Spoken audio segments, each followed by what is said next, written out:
In response to sugar, the pancreas makes insulin, which is needed by the body to absorb sugar from the bloodstream. For patients with type 1 diabetes, the body's own immune system attacks and destroys the pancreas, resulting in lifelong requirement of insulin injections. Our NIH-funded research explores how to replace lost pancreatic cells with intestinal cells that are transformed to make insulin. To do this, we enlist the help of some of the intestinal bacteria. Bacteria get in the intestine when you eat foods that contain them. They travel through your esophagus, past your stomach, and into your upper intestine. There, bacteria encounter finger-like projections called villi that are covered with epithelial cells. Some of these epithelial cells continuously communicate with intestinal bacteria.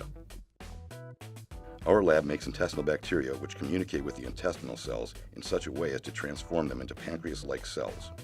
In response to sugar, these intestinal cells can now secrete insulin into the blood at an appropriate level.